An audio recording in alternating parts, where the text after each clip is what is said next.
Ginge Autark, hello. Can you hear me? I can hear you. Can you hear me? I cannot hear you. Slide the fader. Why am I always opening the wrong fader? Seriously. I don't know why. I don't know why. Somebody give me a manual, please, because... Ugh. Okay, one of your friends is live. Invite them to go live together. Interesting. That's a new feature. No, it's been there. Hey, Desmond. There's a gentleman we haven't seen in a long time. Hey, Nemo. Nemo. Hello.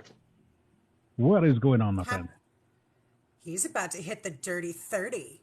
Yeah. You wee bobbin' you. Calling himself old. Yep, I'm turning 30 next week, and it's causing that existential crisis. That is so cute. Transnation News Talk, welcome so to the live. Hello. Hi, Transnation. How are you, my friend? I'm doing well. By the way, you all can call me Genevieve or Jeannie, either one. That's Genevieve. A little quicker than Transnation. Got it. I just one of my favorite names. Genevieve. It is? All right. I just want to point out something real quick for those who are trickling into the live. If you have not checked out the daily live of Transnation News Talk, you owe it to yourself. Such absolutely amazing, outstanding, breathtakingly well-researched content. Hats off. Thank you so much for doing everything you're doing. Thank you very much. That, you put the bar a little bit higher. So I actually have to sit down for this live. No. You have set a bar that I strive for also. Well, appreciate that. In full transparency, the reason why I'm sitting down is because my little stand, the threads broke, so my iPad is just rather flaccid. It happens to all men of a certain age. It's okay. Yeah, Nemo, you'll get there. You'll be 30 Oh God, no! Weeks, Oh no! Welcome to the Flaccid Show. Oh. I'm just hoping. I'm hoping that they like perfect all the pills for that. They already did, and we've already covered that because the little blue pill is gender affirming care too. Yes, it is. True. Yeah, but that's bought up by Republicans, so just a future. Yeah. We are waiting for Dr. Sandstorm to come on in. Unfortunately, several of the other invites that I sent out were either unanswered or everybody has lives and they couldn't make it tonight. So before Dr. Sandstorm comes in, she sent me a DM that she actually has researched quite a bit, so I'm quite curious as to what she's going to bring to tonight's live. Genevieve, could you just give us a high-level primer as to what is going on right now, because legislation is just flying off the shelves left and right, and you're the one who's most tapped in, who understands the landscape best. Could you just give us a primer? And even staying up on top of things, it usually changes every 6 hours on some days. So we're very fortunate about one thing, and that is most legislatures are coming to the end of their sessions. So we are about to get a small break in the legal efforts at genocide. And I'm very intentional about using that term because that term has been defined under the United Nations Convention regarding genocide and the punishment of the crime of genocide, as well as there has been a lot of work done to identify the process of that, including 10 phases or stages, as they're called in the paperwork. So I'm very intentional about that word. But the legislation that we have seen has been systematically increased from 3 years ago. 3 years ago, the very first bill to ban gender-affirming care took place in Arkansas. That bill went into law and eventually went into the courts. We have not quite seen the resolution of that yet, as the judge has not decided on that. But since that time, they backed down. They went after sports. They went after bathrooms. They went after some of the basic ideas of allowing people to talk about LGBTQ plus issues. That then stepped up to complete bans on gender affirming care for anyone under 18. It got to the point where schools could out a member of the LGBTQ youth to their family, even if that was a potential unsafe situation. And now we are seeing that actually step up into they are doing what they can to interfere with the administration of gender affirming care to all people, including adults. We have seen attacks directly on the access to that care.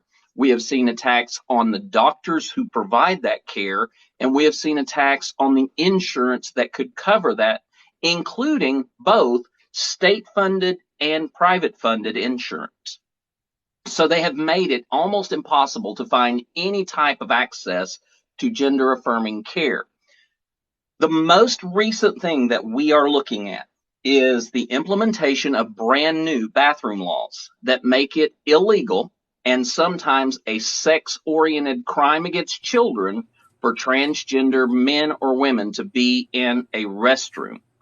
Secondly, they are now looking at Florida has just sent their bill to the governor, which would allow for the state of Florida to seize the children of parents who provide gender affirming care and make them wards of the state, and even seize the children who are cisgender of transgender parents or who have transgender siblings and make them ward of the state. So this bill that's moving in Florida, I need to double check on that last part because there's been some tweaking on that bill, but there's been some real heavy stuff that's come out in the last 2 days.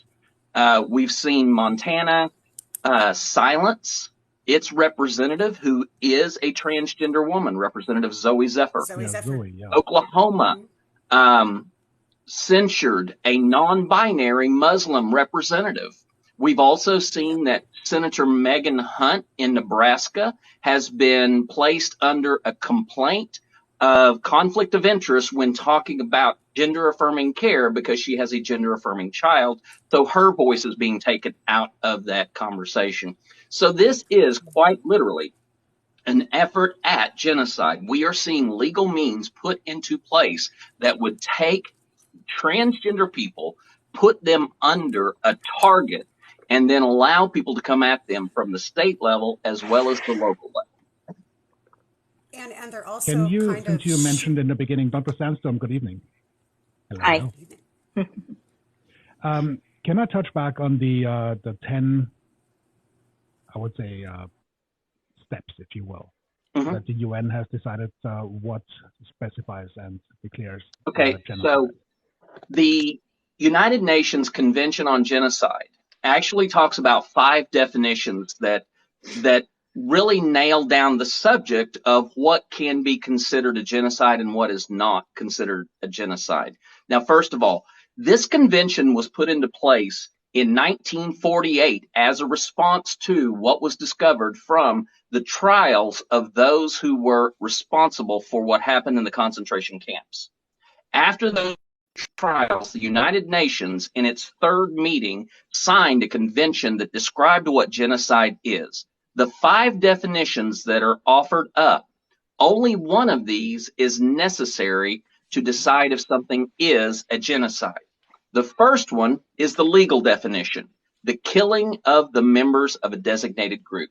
The second one is the intentional physical or mental harm performed toward a group. The third is the calculated steps of putting conditions of life in place to create intentional harm and elimination of a targeted group. The fourth one is to implement methods that would prevent bringing children into the world of that group. And the fifth one is the removal of children of that group and the placing with another. Now, any one of those defines a genocide according to the United Nations. There are currently 3 of those that are in effect right now and targeting the transgender community in the United States. That's chilling. Dr. Sandstorm, hello. Hi. I mean, where do you go from here, realistically? I mean, what else can we say other than this is a complete human just travesty? I know that you're not just involved from a professional capacity, but it also hits home. It hits very close to home, and it's for a little while it was a topic that we would discuss. My team, and of course, being raised with me, she's politically aware at the least, but it has begun to take such a toll on her mental health, on her ability to live her life without intense anxiety and depression, that I actively avoid the subject, and then often find out later that she knows what's going on anyway. We just don't talk about it. In fact, we were just visiting family, all of my family who love and accept her, they just adore her.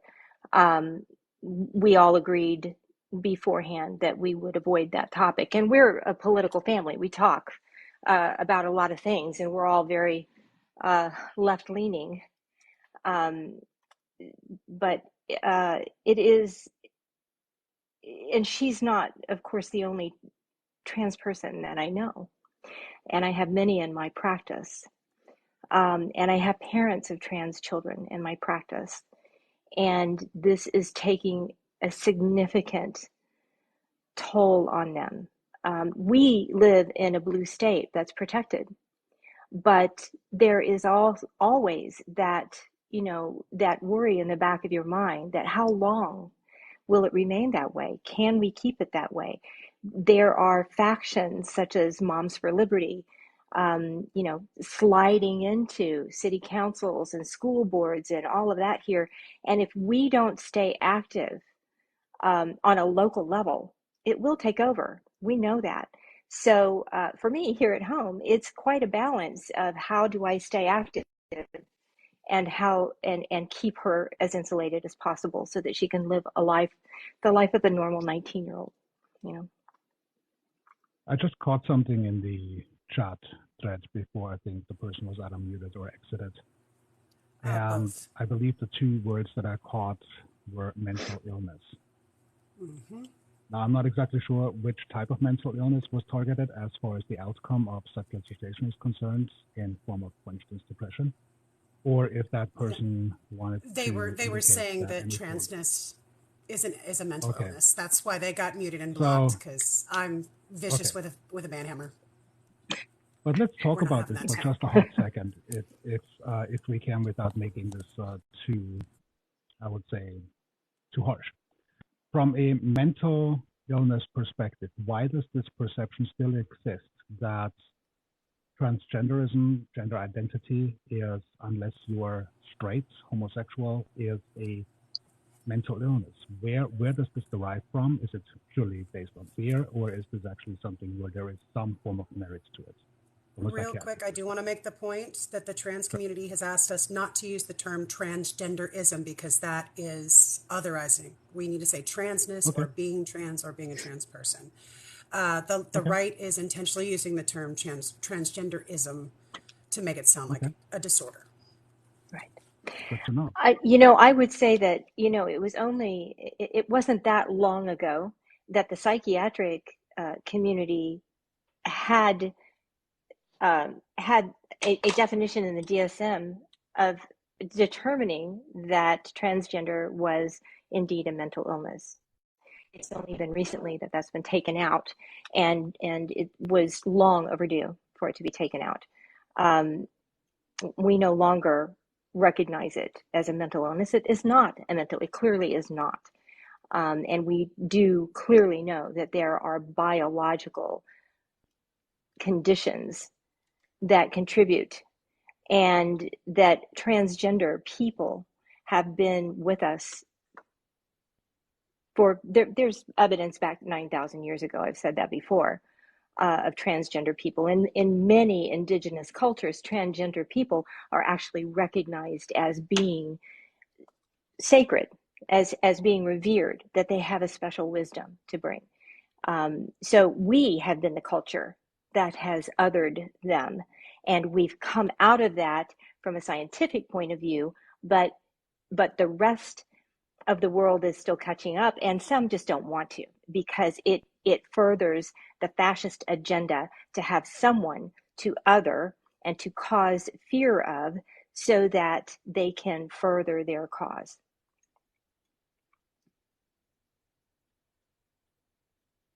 From an experience level, Genevieve, I'm kind of undecided. Which one is more comfortable for you? Either one of them works. It's everybody finds different. Genevieve is what I prefer to go by. Jeannie finds it a lot easier and more familiar. Genevieve it is. Genevieve is my daughter's name. Oh, beautiful French ring to it, obviously. So from an experience level, we have obviously a clinical definition and a anthropological definition. But from an experience level, how are you experiencing this presently? How am I experiencing what? The attacks on the LGBTQ community. Because obviously I'm only looking from the outside in, so I have absolutely no authority to speak, but I hope to ask somewhat educated questions.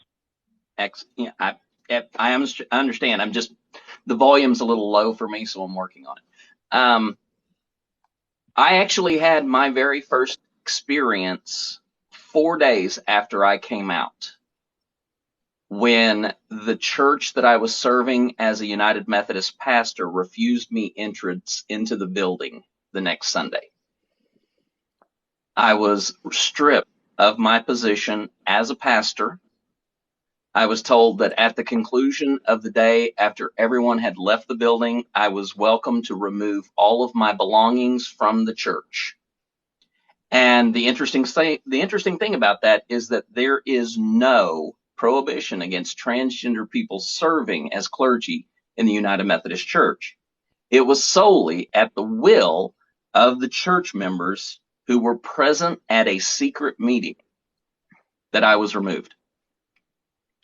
When I was sharing with those who were responsible for the system of appointing pastors in different places, I was told that of the few places in the state of Oklahoma that I could serve as a transgender woman and be welcomed, none of them were available for an appointment, and that they didn't believe that there was anywhere else safe in the state of Oklahoma that they could send me, so they allowed me to leave the state of Oklahoma and find an appointment somewhere else, which again violates the rules of the United Methodist Church, because my bishop was supposed to find an appointment for me within the boundaries of our annual conference.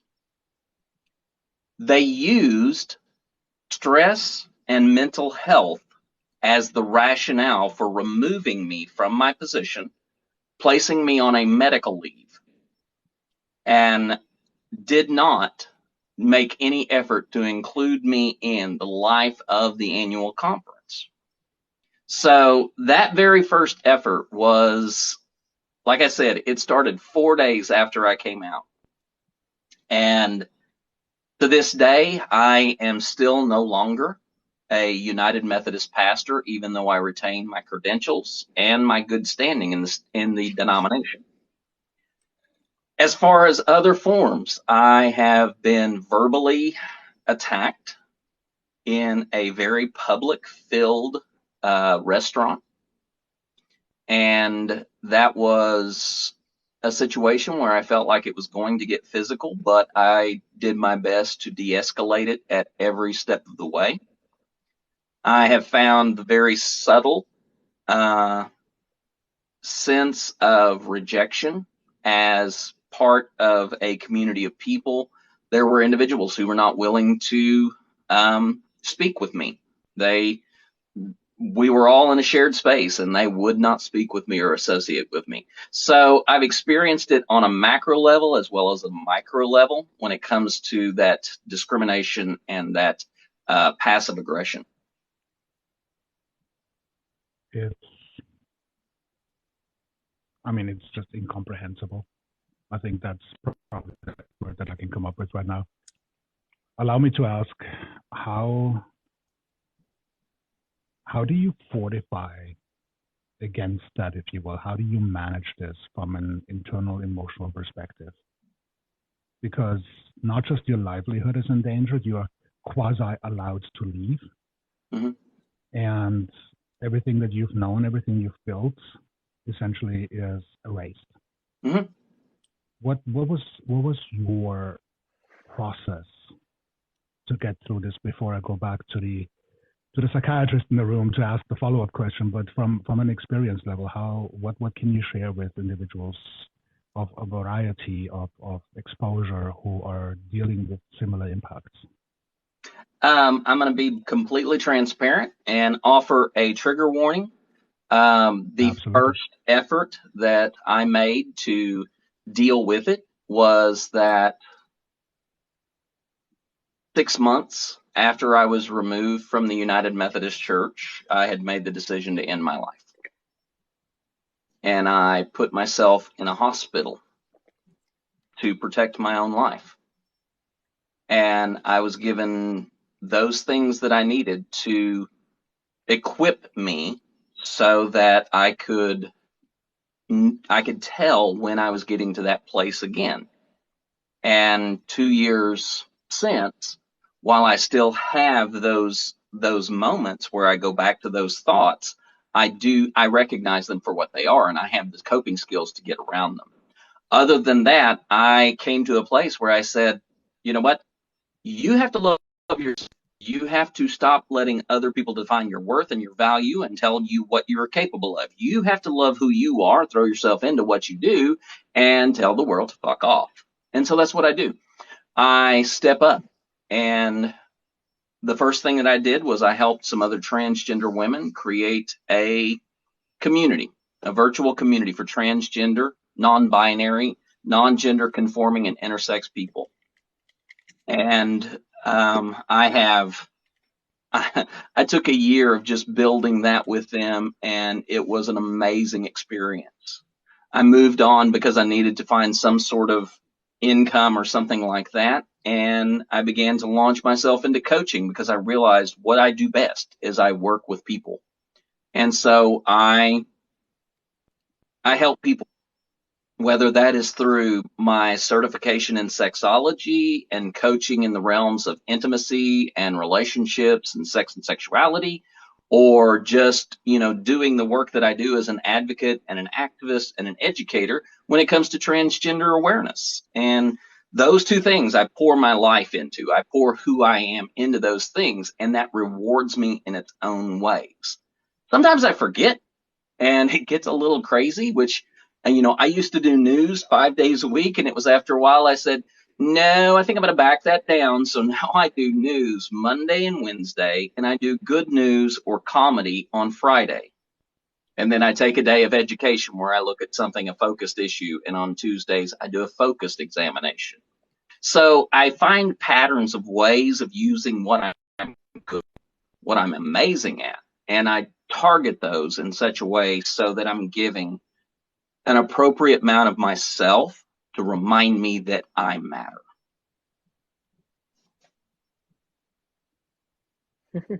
That's awesome.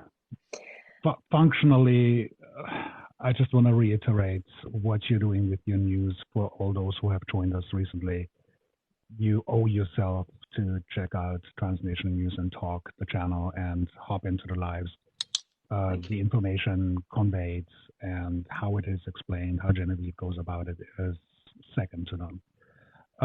Dr. Sandstorm, suicidality, and I caught this and I learned this actually on Genevieve's live when I dropped in while I was driving. Don't tell anyone. But suicidality in the LGBTQ community is heightened when laws are being passed or legislation is essentially brought into reality that villainizes, victimizes the LGBTQ community. How much are you seeing of that, and what are the frameworks that we can apply to help? Because not everybody is has the emotional wherewithal that Genevieve has to check themselves in, and I think this is where we're losing ground. Well, and that affects the younger members of the community, I think, more, because their brains are still developing, and they don't have the wherewithal to develop the coping skills that Genevieve did, as an adult. And we know that one of the primary protective factors against suicidality in the trans community is having safety in their community, having the support of people around them, not only on a micro level, but also on a macro level. And so, and of course, here in my state, because the state is protected, I don't see people in as dire need, in as dire stress as they might be in other states. But even here, as I said, they are coming in and feeling extreme stress about it, very worried, very concerned. And they are typically surrounded by people in their micro environment who are not supportive. Now, I'm not going to say that that is atypical of people in their age group when they are in the teen years or the early adult years. Their age groups tend to be much more supportive. But their families, the older people in their families particularly, are not supportive. My own daughter experienced going back to her father's family in Idaho, of all places, to a funeral, and was completely shunned by a brother and a grandmother, her grandmother there.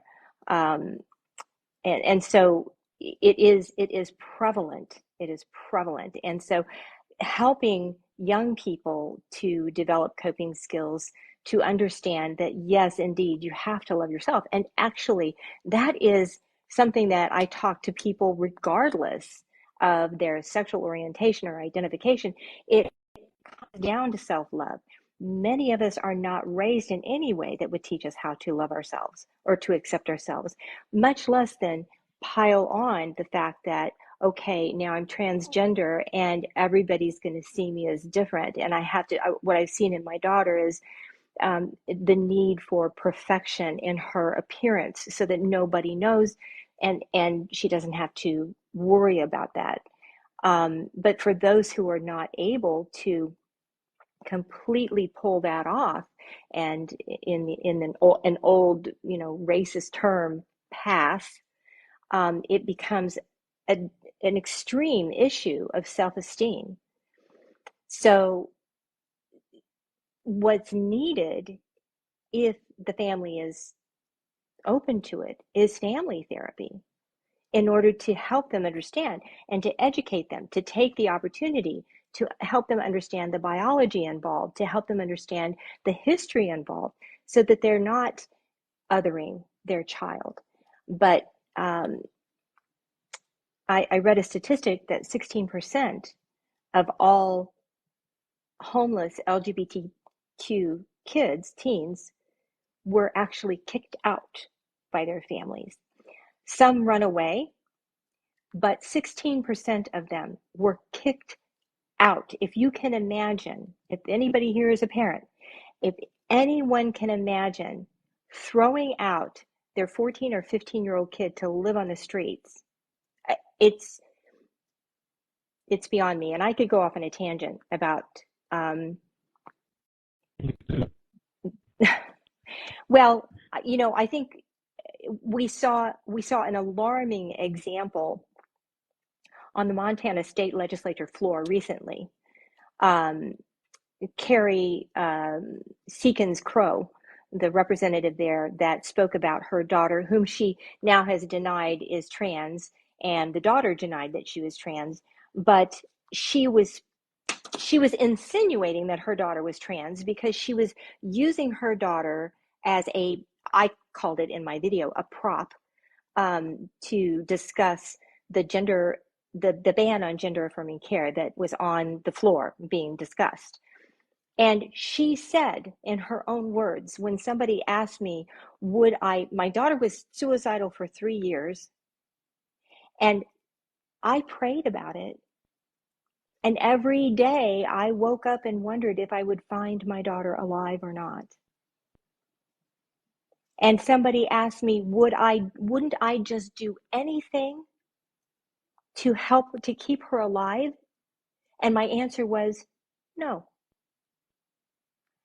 When we're dealing, I think we would all agree that the maternal or paternal instinct for the sake of the regeneration of our species has to be the most important instinct in us, and if we're going to keep our species going. But we're talking about people who don't care if their offspring live or not. And that is something that, even as a psychiatrist, I have taken care of people in the past who were severely addicted to drugs, and they knew if they used again and they turned in a dirty UA, their kids would be taken from them forever. And they still used. And even as a psychiatrist, I can get into the head of a lot of people and empathize with where they're coming from. That was something that I could never, ever come around to empathizing with. So when we're talking about people not who are drug addicted, who are standing on the floor as state legislatures and proudly proclaiming, I don't care if my kid dies or not. What is, I would throw the question back, what is the remedy to that? How do we address this in our society? This extreme narcissism that if my kid doesn't represent me in the way I want them to, then they can just die. I don't know. I don't think, obviously, there is an answer or an easy answer anyways. I just want to reflect upon the chats as I'm listening. I'm also reading the comments that are rolling through, and I just want to say that what I'm reading is it's heartbreaking. The experiences that many had in this very chat, and then of course by extension many other in the United States. It's not the society that we are supposed to be, yet here we find ourselves talking about. Powell. Pardon me? Tom Powell's in here. Well, then let's get Tom up here, shall we? If he is willing and happy to actually do that. Where is Uncle Tom at? Oh my gosh, the list is long. I'm trying to find him. But allow me to just tie a question to this real quick here as far as experiences are concerned, and particularly when children are being put up to the decision as to whether you are living up to who you want to live up to be or get out. And now we have this beautiful word that Republicans sell as such called detransition, which in my mind is, I don't have a word bad enough to describe this. From a psychological perspective, what does detransitioning do, so to speak, to the individual's perspective, life, emotions? Genevieve, if you want to. Can I interject something very quickly into this? Absolutely. I understand why the reaction to the idea of detransition, as it's been weaponized against the transgender community, but many of us within the transgender community will validate a person who detransitions. We will accept that they have to do that because we understand the majority of them do it for the reasons of societal pressure does not make it possible for them to be who they want to be. Secondly, they may have financial issues that do not allow them to do gender affirming care. In fact, I detransitioned for a period of over 3 months because I could not afford the medicine for my medical transition. Third, there are just the simple facts that sometimes life gets in the way, and detransitioning is a priority that cannot be pursued because there are other things. So while I understand the reaction to the use of conservative individuals to weaponize detransitioning, There are many of us within the transgender community who we look at somebody and we say, I understand, I respect you. I believe that if you need to do this for your own well-being, please do that so that you are okay. Dr. Sandstorm, detransitioning. My daughter was recently in the presence of her father, which doesn't happen very often because he, just full disclosure, we sort of had to strong arm him to sign the papers 3 years ago to allow her to transition when she was 16. And he made the comment, I wish I'd never signed off. If you could see my daughter,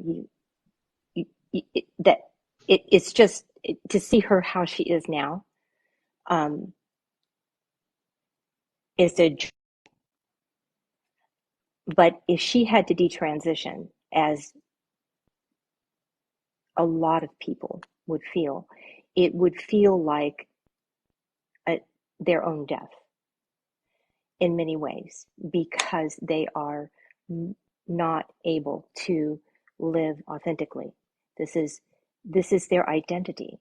And I would ask people that wonder, what would that be like? What if one day somebody woke you up and said, you as a cisgender, cis identifying person, woke you up and said, okay, today we're going to start gender affirming care for you. We're going to transition you to the other gender, whether you like it or not. How would that feel to you as a cisgender person? You're suddenly being plunged into something that is not your choice. So yes, there might be people who have to choose it, Genevieve, and I get that. And it's because it is expensive and you have to find the care. And often it's not that readily accessible depending on where you live. But it's not the thing that many of them would ever choose. What's the emotional impact? And I'm in full transparency on this entire topic, the odd man out. I struggle with verbiage to address the entire subject in a respectful manner. And I think this is something I also want to bring up to eventually use this space as an educational space. To particularly ask Genevieve, how is somebody who is not within the LGBTQ community, how can we respectfully address the topic, the subject, the legislation, the support that we need to give from a human and ally perspective? How can we talk about it in this space of discomfort, new territory, something we are completely unfamiliar with? What is respectful and where are we just missing the mark? And we'll get to Ginge in a second. Mine will piggyback off yours. The Okay, question coming from the chat is, and how can parents help from that perspective? Absolutely. So, humbly and respectfully is the answer. Somebody who is still struggling with wrapping their entire brain around the concept that they grew up with, that there were two sexes and two genders and that was the world, and now being faced with there are three identifiable sexes that we know of and we've known of for a very long time. We've just categorized the third sex as a separate one, and that there are gender variants that are so far and wide that we don't have a specific number. What we have is an umbrella that is transgender non-binary.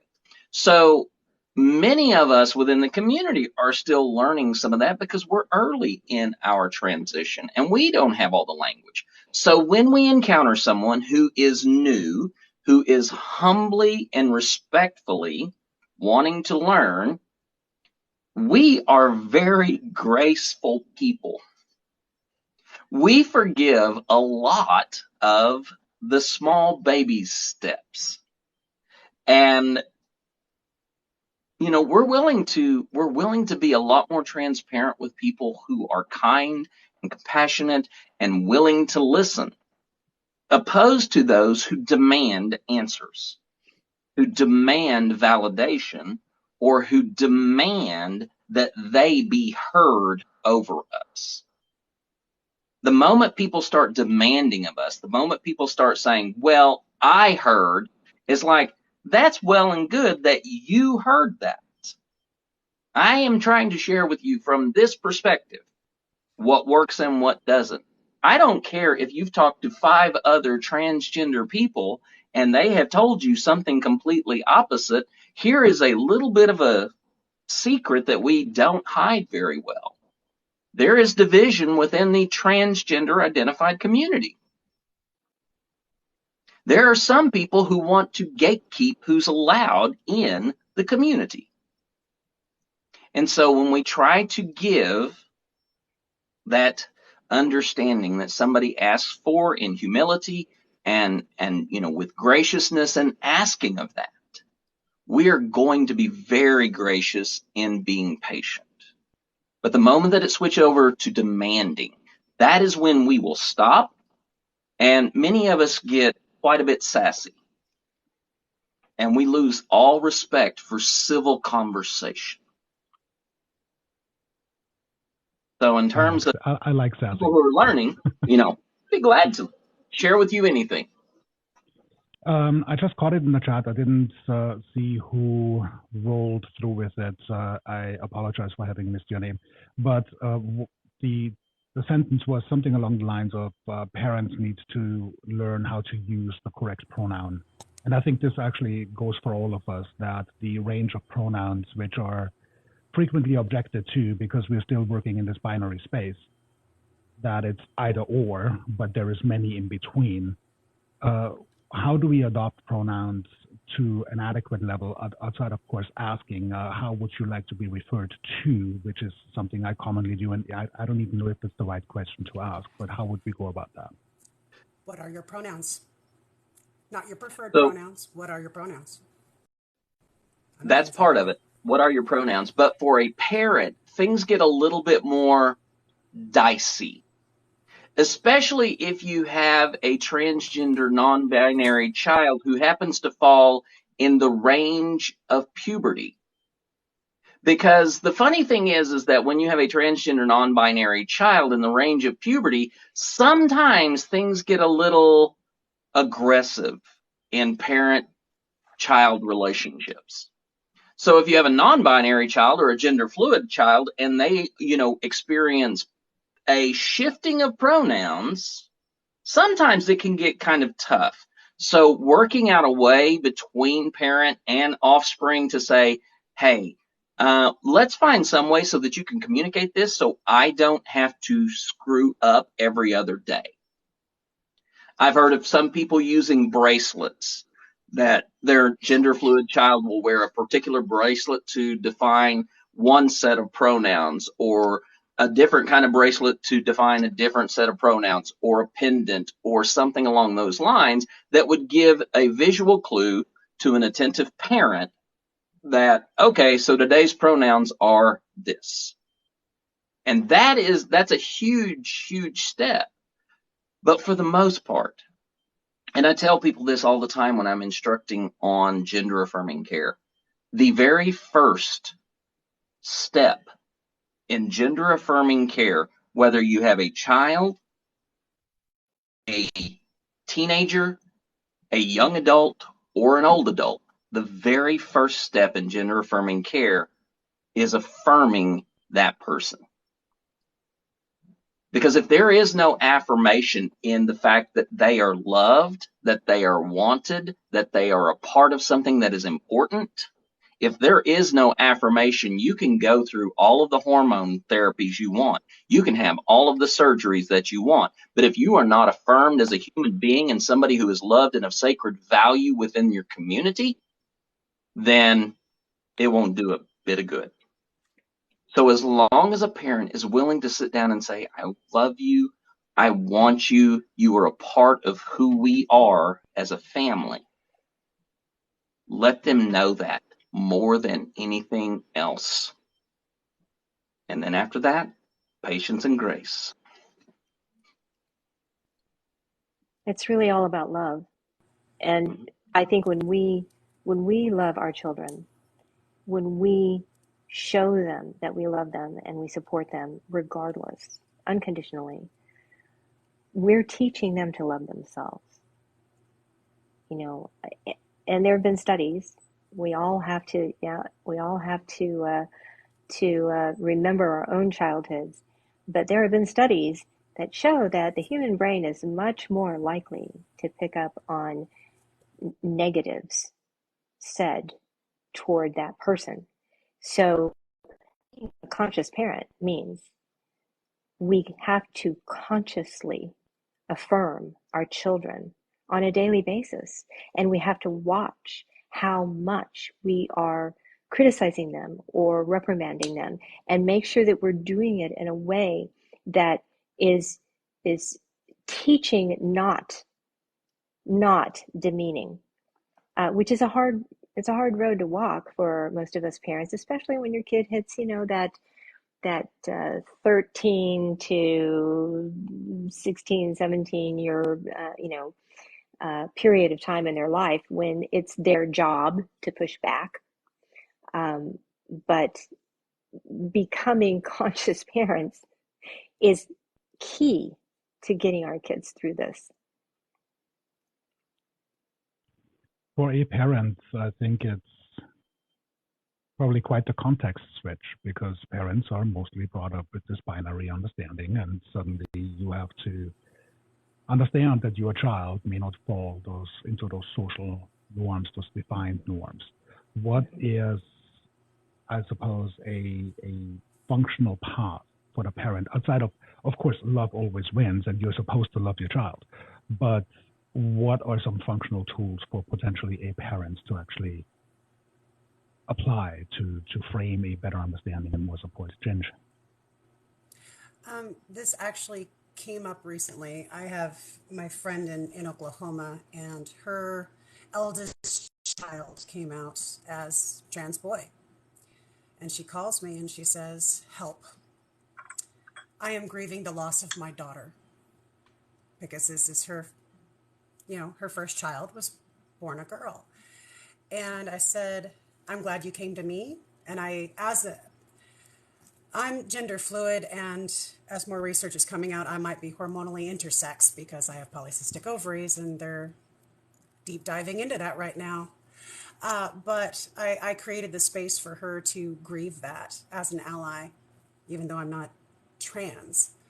But I know that's a hard part for parents, and it's a unique space to be in. It's something I can understand as well.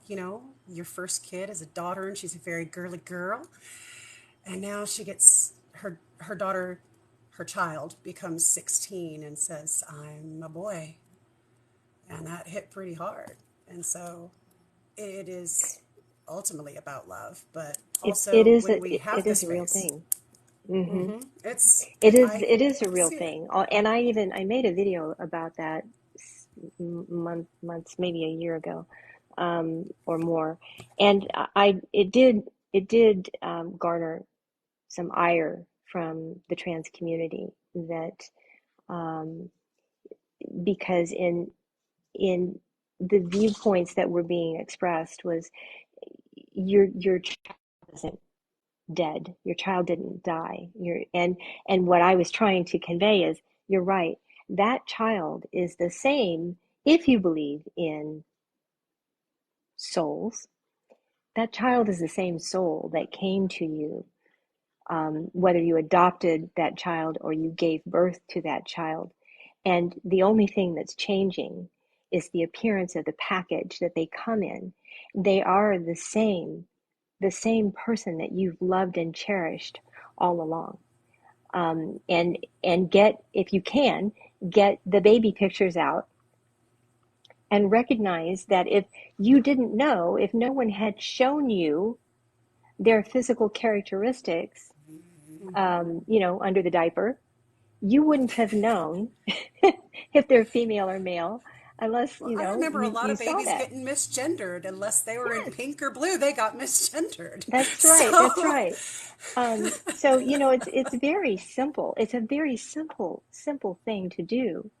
But yes, it is what it is a grieving of whatever expectations the parent has set up for their child, whatever they have imagined in their mind that their child's life was going to look like. It is that grieving that for that, and they need to understand that that's theirs. That doesn't yeah, belong to their child, and it is and that's what I inappropriate made to sure. take I it made to sure to their reinforce child. that. Right. It's I said, I'm inappropriate to creating this take it to space them. for you because I understand it. But and I'll just to echo something Right. said in the chat there, you're not grieving the soul. You haven't lost them to, No. shuffling the mortal coil. It's a different package now and it's a different expression. And it's like, trans men and boys and non-binary can paint their nails too and wear makeup. And That's right. that's kind of how I eased her into it. And I didn't want to get into that, but it was being brought up in the chat. I just created the space because I knew she needed it. Hey Jess, how you doing, lovey? But yeah, I think it's amazing the resources that we do have with people like Genevieve, putting that emotional labor out there and that education for us to listen, learn, and help I just want to other address people. something that's coming up in the chat. Wild Lotus, Jesus cared about the broken. There's nothing broken about trans people. There's Exactly, nothing nothing broken. broken about trans people. Nope, What not what a is damn thing. broken is our opinion of who they should be. That is what is broken. We need to get over ourselves and accept them for exactly who they are, because it's none of our business who they are. I do want to add one thing that many times we overlook. And as somebody who has come out late in life, I came out at 49. I'm 52 years old. My mother is still alive. She is grieving the loss of her son.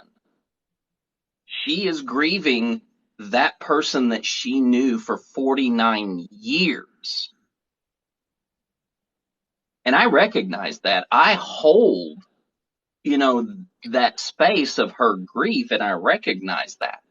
But at the same time, that grief cannot be a replacement for respect. Because as Right. adults, That's right. we are our own persons. And while she may be, grieving that loss, if she doesn't at least make some form of effort to respect the person who I am, well, it's not possible to have a conversation. Because if the dead naming continues intentionally, if the misgendering continues intentionally, if the boundaries are set so that, for my mother, I cannot ever go into her house looking like this. She refuses it. I've seen my It's very mother sad. twice I'm since so I've come out, sorry.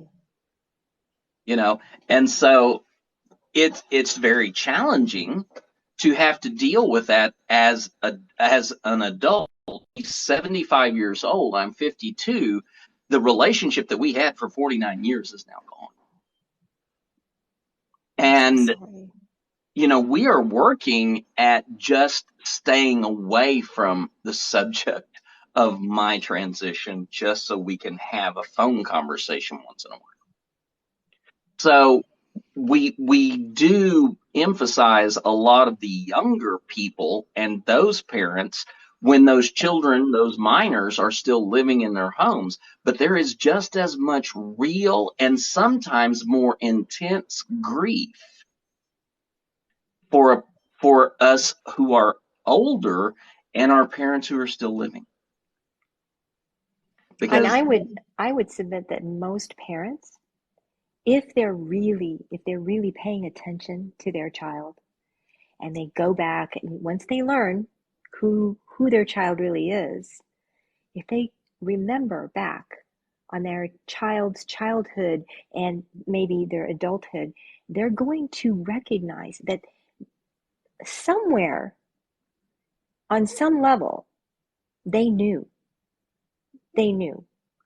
Maybe they didn't know on a conscious level because maybe they didn't understand, they didn't have a word for it. But certainly with my child, I mean, when I look back, I was like, well, of course. And when she came to me, I was like, well, honey, yeah, I knew. She was so scared. Unless you are one of those wonderfully blessed neurodivergent people who learns to be such an effective chameleon that you didn't even know. That's right. And, my mother will swear there were no signs that I was doing anything to that effect. And there wasn't, because I was that fucking good at masking it.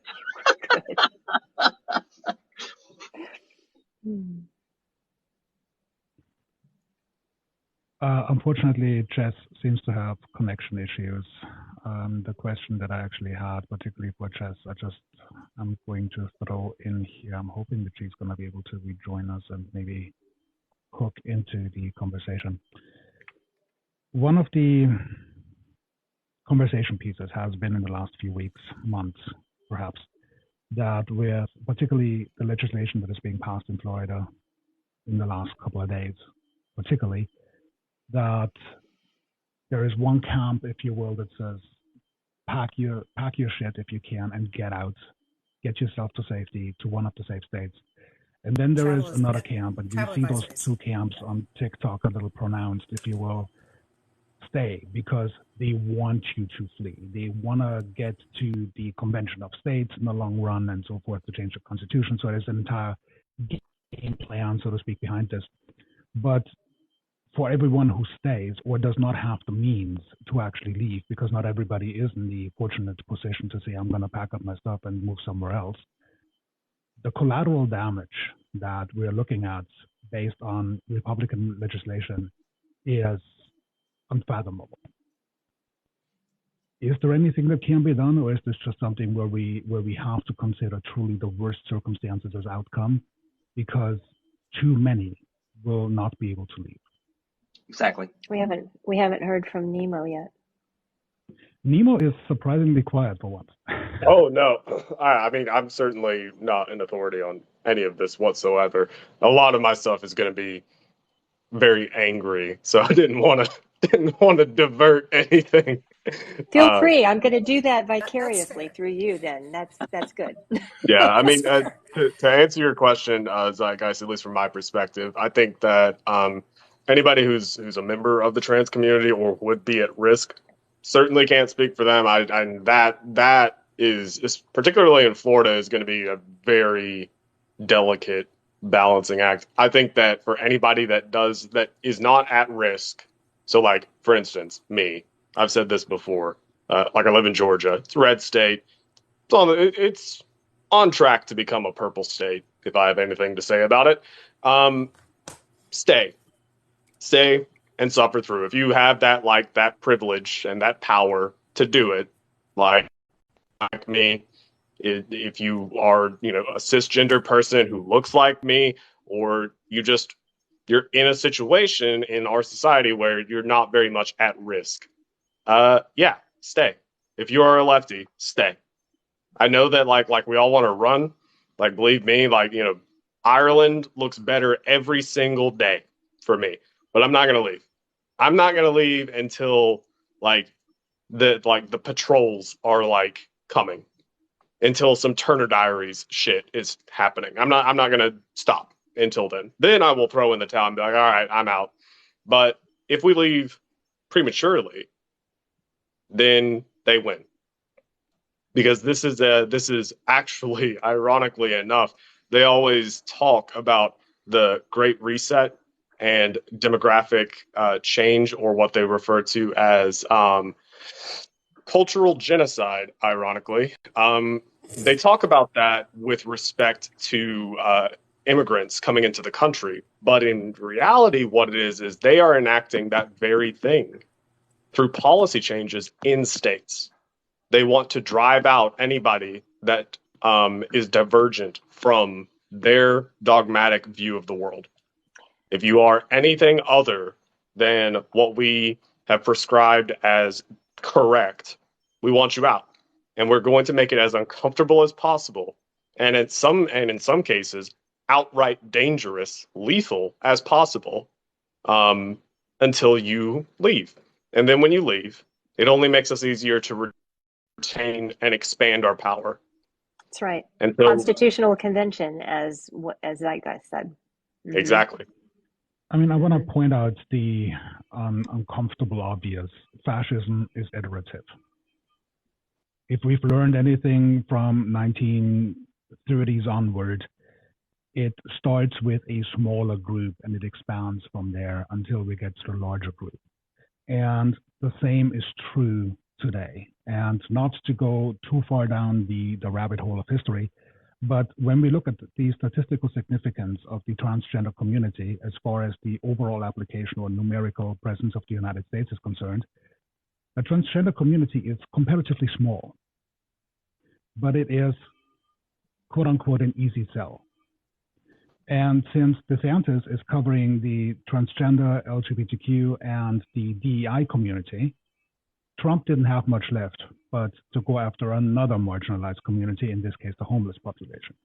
Now, of course, in the homeless population, we find a pretty solid intersection between actual homeless population that is, for instance, comprised of veterans, but also, like Dr. Sandstorm said earlier, a solid number of transgender are part of the homeless community. So it's sort of, it's a, for lack of better words, a easy sell catch-all. And what we're looking at, if we're looking at the accepted PIT number, the point in time count, which is conducted annually on January 28th, to assess how many homeless we actually have in the United States, which is roughly about 600,000. And I think this number is vastly underreported. It's at least double. There are some functional issues with the PIT count, so we can talk about this at some point. But from there, it becomes iterative. And anyone who is under the illusion that this would stop with the transgender community or the homeless community really needs to think again. Because the ultimate outcome is essentially what Nemo and I look like. I mean, perhaps for the lack of better explanation, I actually have a leg up because I have German accent to boot. I mean, I'm sort of a wet dream come true for fascists. Genevieve, go ahead. Just as a historical parallel, when we talk about the transgender community, best guess numbers on binary transgender demographic is right around 1.5% of the population. I go to a very conservative 1% of the population is binary transgender to give myself leeway in saying we are a very insignificant part of the population. In 1933, the Jewish community in Germany was 0.7% of the German population. And Jeannie, just to piggyback on that, just to really drive it home for people. So I'm going to read two things. Triggered all the triggers because it's bad. It's bad. So first thing, and we're all going to immediately know what I'm talking about. Quote, as this happens, we will be faced with the harsh necessity of eradicating the Jewish underworld, just as we root out criminals from our orderly state with fire and with sword. Okay? We all know who said that. We all know when that occurred. This was said, this next one, was said March of this year at CPAC, the conservative convention where they all just be racist and all that good stuff. Let me see. Quote, if it is false, then for the good of society, and especially for the good of the poor people who have fallen prey to this confusion, transgenderism must be eradicated from the public life entirely, the whole preposterous ideology. That was said by Michael Knowles, who is a relatively influential conservative talking head for the Daily Wire at CPAC, which is very much one of the key like conventions for these people, for the Republican Party and adjacent groups. The similarities between those two quotes, you could quite literally replace the word Jewish with transgender or vice versa, and it works the same. It's here, right now. Nemo, when you Speaking look at the of chat here, real quick, hold on just a second. actually, Blackbird, no, I'm Matt going to Walsh, shut. hold on just a Oh, second. go. Sorry. Matt Walsh called himself a theocratic fascist on Twitter 24 hours ago. I mean, they don't even hide it anymore. Sorry to jump in there, Ginge. Go ahead. As far as Stephen, this is what people talk about being an agent of white supremacy and patriarchy. If you've got a problem with a point with any of the panelists, don't center yourself in a trans and mental health and LGBTQI space as a cishet white dude. You can message the person you have a problem with instead of taking up my time in the chat. If you do it again, I will block you. Do not decenter the people that are giving their emotional labor. Genevieve. I actually addressed Michael Knowles' comment, and Ginge had kind of pointed this out early on. Transgenderism is reserved only within the medical and scientific fields. It is a technical term. Those of us within the transgender community don't even use it. When we talk about it from a scientific or a medical perspective, and typically that is only in academic papers and in academic conversations is it used. When it is used within the common language, when it is used within the lay speaking language, it is always associated with an ideology of the presence of transgender identity. This hard reality is transgenderism does not exist without transgender people existing. To remove transgenderism is to remove transgender people because it does not exist without us. Thank you for clarifying that. I didn't want to step on that because I wasn't entirely clear. I just knew that the right was using it that way, and I felt the space was needed to correct that word. Because thank you. So ultimately, the aim is, as we have seen in history before, to erase an entire group of people and thereby erase the terminology.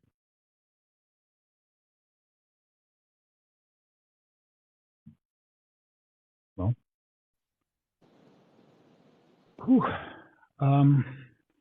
let's shift gears for a second, if we even can. If you will, take one step back though, and look at it from again the common level. Pronouns. People saying, I don't believe in pronouns. I don't use pronouns. And by the very nature of making that statement, they use pronouns. But they are wanting to disarm the, they're wanting to disarm this conversation about being a person who transitions, while at the same time not even understanding that they can't function with that very same form of language. They can't communicate without pronouns. I think also that it speaks to the serious undercurrent of glorification of ignorance that has kind of permeated everything in the last, I would say, probably Reagan era, but I'm sure that people could easily argue that it started sooner than that. But there has been a glorification of ignorance. You know, I like in my mind, it starts with Reagan because that's whenever you start seeing these archetypes appear in media.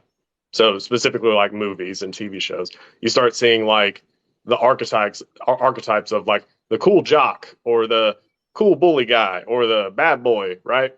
And then the other archetype is going to be the nerd, the weird guy, right? And the nerd, he's super smart. Oh, wow. like that you read books, wow, you're just not cool. And it starts there, and it slowly kind of gets integrated, ironically enough, into the cultural zeitgeist of like, oh, you are smart, therefore you are lesser. You're snooty. And then we kind of adopt that. The GOP has very much adopted that with their language of liberal elites and like liberal Ivy League colleges and whatnot. Right. And there's a contempt for education and the educated, because these people that fall for the far right agenda typically already feel less than. I mean, I think that many of them have severe issues with their own self-esteem, and that has come from, upbringings of baked in racism and misogyny. I would also say, coming through my experience as a pastor, I have an undergraduate degree. I have a bachelor's of history. I went on to pursue a Master of Divinity, but prior to leaving for that school, when I was at an event with my wife's family, I told them that I was going to be moving off to seminary, and I can still see the event as it happened that day. One of her family members came up to me, and after I said I'm going to seminary, they were like, "Oh, I wish you wouldn't do that. They are just going to take away your faith." That was in 1994. The idea of an educated person of faith was an oxymoron to some people. Yes. The belief that somebody who had true faith would then pursue an advanced degree of education, that was only going to lead to the loss of what made them the person that was of value to them. Yes. Yeah, agreed. And historically, the parts of the country that have been the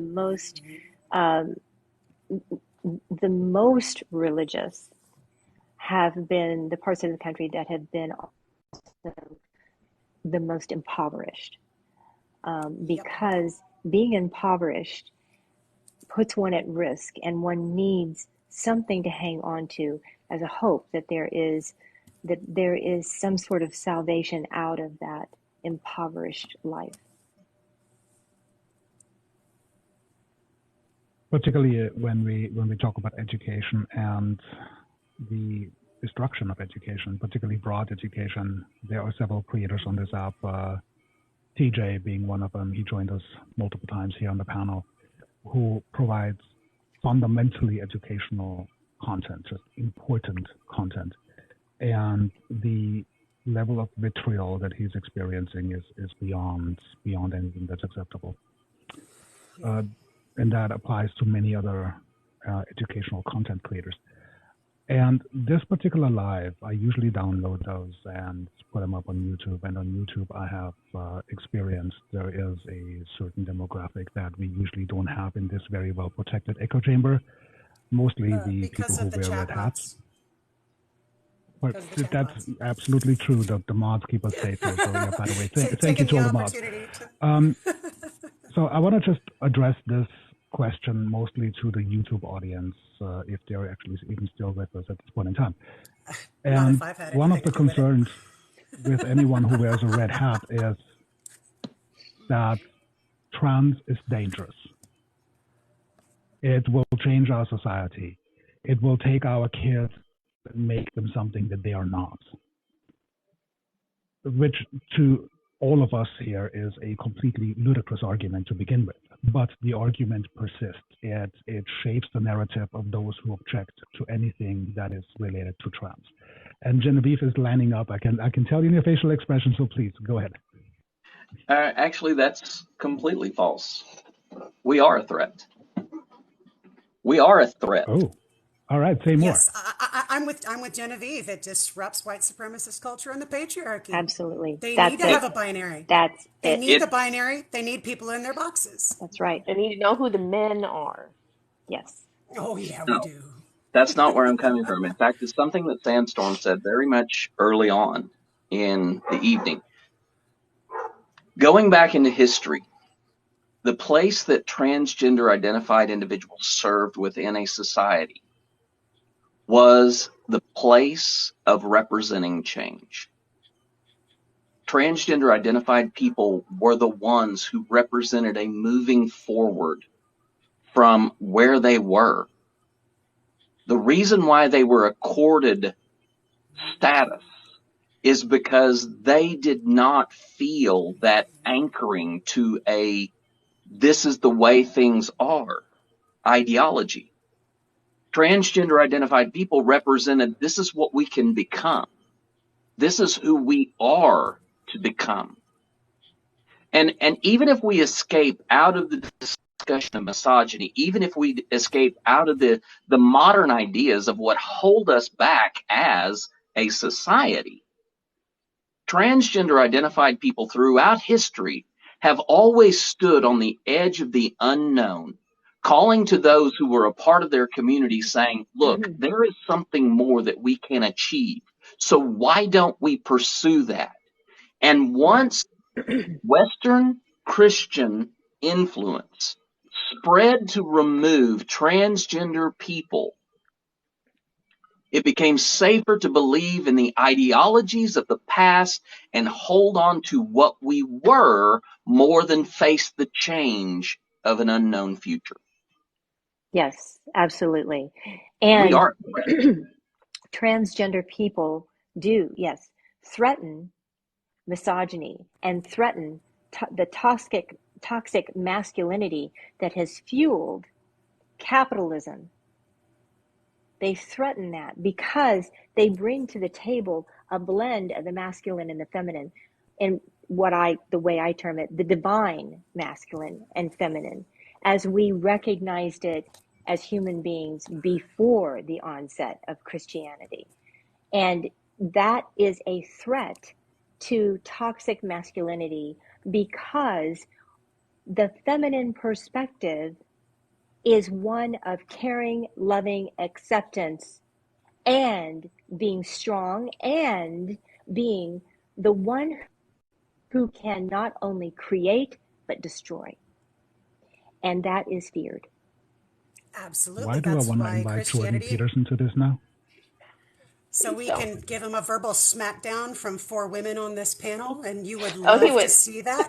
He would. But I want Get to me in zoom out from Genevieve. I want to zoom out because through my anti-racism education, when we look at pre-colonization, when we look at pre-Christianity, we see that number one, women's circles were held in the highest regard. And if they were two-spirit, as in here it is on Turtle Island, or any other, I think in Africa, it's something called sister siblings. They are trans women, and they're held in high regard because of how they walk between the two worlds of masculine and feminine. And when we look to Egypt and other places, pre-colonization, pre-Christianity, women were the leaders. They were spiritual leaders. They were governing councils over, tribes and villages. Yeah. And of course, under Christianity and colonization, they would definitely want to make sure that women weren't aware of their power, which is why Roe was the first thing to go. I think that also, good. I just covered a story this week that in Pakistan, transgender people have played a very significant role in the life of cisgender people, in that they have been the matchmakers and the ones who were very instrumental in planning and conducting wedding ceremonies. Transgender people, even to this day, were at the center of Pakistani culture when it came to weddings, because they did the job of bringing couples together and then bonding them by cultural rules. Now, with an increase in trans antagonistic and just pure hatred that is happening, in Pakistan, those individuals are losing their place within society. So this is not something that was in the far distant past. This is something that is happening right now. A cultural place made for transgender people is being lost. I think that also, to your point about transgender people representing the unknown, or like moving forward, as opposed to the opposing side of wanting to stay the same, or like wanting to go back to what is known. That ultimately that encapsulates the binary of progressives and conservatives in politics, which is that conservatives in all ways are hell bent on keeping things as they are, or regressing them to what they were, or really more accurately, their fantasy of what it was, the mythos, the story that they tell themselves. It's not the history; it's their story of what they tell themselves that it was, what the 50s was to them, oftentimes as it was depicted in movies. This idealized, sanitized version. So that is what conservatives operate on. They want to go back. It was back in my day, it was better. I remember when I was a kid and I didn't have anything to worry about, and I was in my nice little bubble and completely ignorant of the world. Everything was happy, mostly because I was ignorant of the world. Yeah. Whereas progressives say, let's move forward. Let's embrace change. We are a bunch of sentient primates on this spinning rock that's just flying around a fireball. Let's embrace newness. Like, just sticking with the way things are. Things aren't great. They could be better. Let's embrace new things. And so I think that, to your point, that's why we see this very sharp pushback from conservatives as it is related to trans people, but also literally anybody in the LGBTQIA plus community. And we see the extension obviously playing out in Florida right now with continued just poisonous legislation, but also in Texas. And with that being said, Defense of Democracy Texas, welcome to the boxes. And let me just throw one at you right away. No fault divorce. What the heck is going on? I mean, it's the same thing, right? It's control, and it's the attempt to dominate men, dominating women. That's what most of this has been, right? Not only just dominating women, but dominating lesser, what they deem lesser, right? That's what everything goes back to is, you know, that good old white supremacy. And Can I tell you, what's there's interesting? a really interesting bill right now working its way through the Texas state legislature. Um, and I really can't wait to see how it plays out because it's a parental rights bill that allows parents to be in control of not only education and um, raise how they raise their children, but it also gives parents control over healthcare for their children. So it's very much the opposite of what Yeah. they're trying to do, but we're a Republican dominated state in the legislature. But it's worked its way out of, I think it started in the House. It's in the Senate now. So don't ask me the And, number. It's not and by in the my way, unless they have amended that and changed it to reflect something different, that started out with, if your child is in college, it extends up to 26 years old. I don't remember Right. reading that part, but yeah, that wouldn't surprise me because that's, healthcare is you're allowed to be on your parents' healthcare up until then. I mean, when it first started, that piece, the healthcare piece wasn't in there. That was an amendment that was added. So it's really, And I'm washing. curious to see how that works out with the, you know, anti-trans, anti-transition folks and whether it makes it. So Well, I just want just to right quick.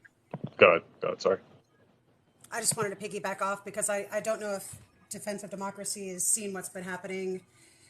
Minnesota and Washington they recently, I can speak definitely on Washington, and if I look through my notes, I can find the actual bill number, but recently Governor Inslee signed a bill that, number one, makes it to where, actually signed several bills. One protects gender affirming care as well as schmishmortion.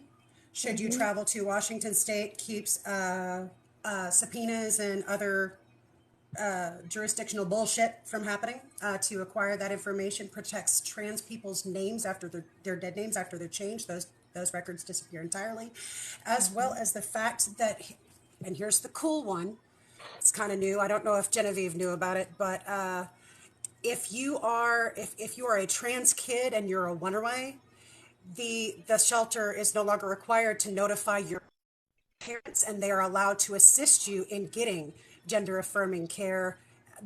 Washington has said that it is a human right for gender affirming care of any age, as well as reproductive freedom of any age. And Inslee has Right. made sure that's passed. Now, let's make sure that the caveats are very clear on this. If that is a licensed runaway or shelter for those who are homeless, Yes. that is where the exception lies. If it is an unlicensed shelter situation and someone is a runaway or they claim to be unhomed, those institutions, those houses, those friends must still contact the parents. That is I still think all in of the ours law. here, is that Washington specifically or That elsewhere? was Okay. Now that was in the Okay. first draft of the bill that I'm aware of. If it was an Okay. unlicensed facility, they were still required to contact the parent. Okay. I didn't see that when I read through it after Okay, they passed it, but I may be wrong though. I will I double didn't check deep that one. dive. But a Let licensed, me know. yeah, a licensed institution was also responsible for contacting the reporting agency of that youth. So there was still a reporting thing that happened, but there was some differences about how that was handled in the first draft of that. I do also believe that Maryland has recently signed the gender affirming care protection as well as abortion protection. So Maryland now has that in place. So California. that's something that's good. I will California. say that Oregon was attempting to do a sanctuary state situation, but the Republicans have decided to not show up for work in order to Yeah. block any furtherance They've of trans literally been protective bills. sitting out until they get their bills passed too, because Yep. they're doing it. They're holding the entire legislative session hostage. Yep. I've been tracking that. This is probably the dumbest question I could possibly ever ask. I'm just going to throw Never this a out dumb to question. everyone. Never a dumb question. Watch me. I'm not done yet. Hold Hold my my beer. beer. I'm gonna. Hold my beer. Hold my beer, hold my wine, hold anything. But when you look at the trajectory of how legislation is being formed, supported, passed, what is the possible appeal to still vote Republican? Ignorance, safety Well, in your ignorance, and I, safety in your privilege. as we all know, white women vote with their conservative white husbands all the time against their own interest. And from a psychological point of view, I view this as nearly Stockholm syndrome. I would call it identification with the aggressor. When a woman perceives herself as being less powerful than her husband, and her conservative white family, she's going to toe the line because she perceives herself that way. And who tells her that she is not as powerful as they are? The patriarchy. The patriarchy tells her that. The church tells her that. Her pastors, her father, her uncles, her brothers. And so she believes that if she protects them and their power, she will in turn be protected. What she's not understanding is that they have no investment in protecting her. And I want to piggyback off of that, and because I am the white woman that is cis and everything else for the most part, I would say, I used to say it was Stockholm Syndrome, but with all the resources we have, like TikTok, why this is so dangerous, it's now no longer Stockholm Syndrome. It is continuing to be the jackboots of white supremacist culture and the patriarchy. Women are the worst perpetuators and perpetrators of misogyny, slut shaming, body shaming. Just the systems that keep us fighting with each other as women and sitting here saying, using scarcity theory against our trans siblings, like it doesn't apply. Right. And so I want to just be very brutal to any cishet white women in that chat and go, I'm not going to sugarcoat this shit for you. We are the worst, and we have the most to unpack. And we have the most to deconstruct as our role of the jackboots. We are the police force. We are the military of white supremacist culture and patriarchy. And we got to stop. And we got to get the Republican women to realize their power too. Again, it's an action of love. But how do we do that? That would be the question. How do we do that? I want to come at this from a different angle. And as somebody who watched evangelicalism over the last quarter century, and the development of evangelicalism over the last quarter century, there is a parallel to what is happening right now within conservative GOP identity. And the parallel is prosperity gospel. It is the idea, and you touched on it, Jen. Anyone who is not a part of you represents a threat to your prosperity. Therefore, you have to turn to those who promise you prosperity while never truly expecting that you will see prosperity in your own life. You are given the promise of that if you follow certain rules, but you're not guaranteed that in a realistic way. And alongside of that, you have what you're talking about, Sandstorm, because the idea of prosperity gospel is do not think of yourself first, put others before you. Do not protect yourself and look after your own self-interest. You have to look after others. You have to put your husband first. You have to put your kids first. You have to put your parents as they get older first. There's idea that you don't get to be a person in that realm, because to do so is to be full of pride, and it is to take on an attitude that you are equal with God, to think of yourself as such, because if you put yourself first, then you are supplanting God and God's order of headship rule in the rest of this. And only in those relationships that are properly ordered do we see people believing that they are going to be prosperous. So you have the head, you have that charismatic, very powerful voice that stands up and says, this is the direction that we can go, and I promise you 2 chickens in every pot. Well, I guess at this point we can say 2 eggs in every pot. But the same point is, they offer the idea of prosperity, and yet what have the Republicans done to do anything toward the economic difference that we have experienced over the last years? I would like to jump in on that Muted. It's funny. It's funny that you describe it that way. Um, so what other ideology, just take a guess, uh, preaches the notion of if you stick to this preset uh, list of rules, if you work hard, there's your hint.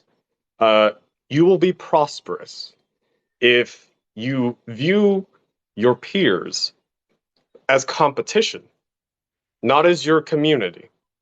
There is no community, there is only the individual. Which If is a you pillar view of white them supremacist as culture. that, I'm sorry? That's a pillar of white supremacist culture, individualistic thinking, along with the whole "not in my backyard" thinking. Yeah. Sounds a Those lot two And like things go so hand in hand. capitalism too. it's capitalism. That's where I was going, is capitalism. It's so It's it is both. this idea that it Two is things can be true. yeah, right. Indeed. It's hyper competitive, and it breaks bonds within class, interclass bonds. It completely breaks them. It's this notion that we're not all in the same boat together. There are multiple people taking up space on my boat. I just need to throw them off, and this can be my boat. That is capitalism in a nutshell. And so we are raised with this as Americans. We are raised to believe that, oh, I just got to work hard. And so, to your point about like women kind of internalizing this, white cis het women internalizing this, they already are at a, I guess, like typically in a favored status, depending on like their home life or whatever, in a favored status in society, right? So they are already up there. And so they apply that same idea of viewing their peers as competition. And so if they see their peers, so people who are not cishet white women, but who are women, moving up in society, gaining rights, gaining status, gaining fame, appearing more in our media, suddenly it's not that a rising tide is raising ships, it is that you are encroaching upon what was mine, and I don't like that. And then they just kind of embrace that pattern of, I have to fight this because I like it the way it is, where I'm in this spot. And yes, I have to put up with some really bad shit from people who don't really give a damn about my opinion, but I'll swallow that because it's better than having to share this boat with other people. Let me throw in the potential of an excuse, I suppose, for women to support their partners, their husbands in the Republican vote. And I would just simply want to go after the argument of social conditioning. That women, let's just focus on Texas for a moment, because we have not had an uprising there to object to what's about to come with the removal of no-fault divorce. It's that most of the women who still vote Republican are brought up that way. And sort of from a Plato's allegory of the cave kind of perspective, they just don't know any better. And this is not to say that you need my advice and you need me to say that this is fact, so to speak.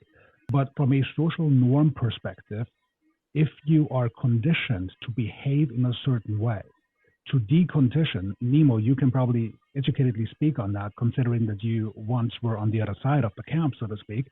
It does take some time to remove yourself from that which has been conditioned and that which has been written into your fabric. And I'm guessing, Dr. Sandstorm, you see this pretty much every single day in your practice, that people are conditioned to believe a certain thing, whether that's supporting their husband or supporting Trump for whatever far-fetched reason. People will die on that hill.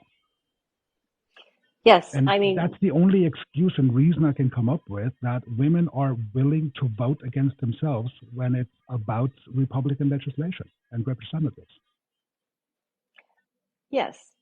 And my response to people who say, well, it's the way my family is, it's the way I was raised, I tell them, you're too old for that excuse.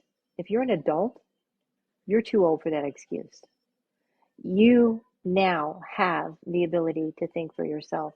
And the internet has given you infinite opportunity to learn. So if you feel stuck in a position of powerlessness, it is only because it is a choice on your part. It's But learned helpless. you know, disclaimer, I'm a psychiatrist. I don't do a lot of psychotherapy. So I prescribe meds and TMS. And so I'm much more likely to just give it to them the way it is. I'm not a psychotherapist. We're not going to tippy toe around this. No, So, my counter argument to this would be, while I, of course, absolutely agree with you, that if you were to decide to suddenly think on your own feet, so to speak, against what daddy has taught you and what your husband is now expecting you to do, you are taking risks. And absolutely. I'm not sure that with the imbalance that we have in the workplace, still, I think 75 cents to the dollar for every dollar that's generated by a man in the workforce and so forth, that a woman would be taking almost immeasurable and incalculable risks if they were to oppose that which has been. It's the threat of the loss of privilege and the loss of protection. So, just right quick, before we get too far away from it, Zeitgeist, you had mentioned something about Plato's allegory of the cave. The end of that allegory, what happens when the person who leaves comes back and tells his friends, like, hey, there's this whole world outside of the cave. Not only do they say, no, you're wrong, you're crazy, they actively want to stay right where they are. They don't want to leave the cave, and they fight to stay in the cave. And it's to your point, Sandstorm. I think, to be clear, I work in IT. I don't know shit about psychology whatsoever. But I do remember when I took my psych class in college, there was I think there was a study done with chimps, and it was about learned helplessness, I believe is what it was called. I want to say it was chimps that it was done with.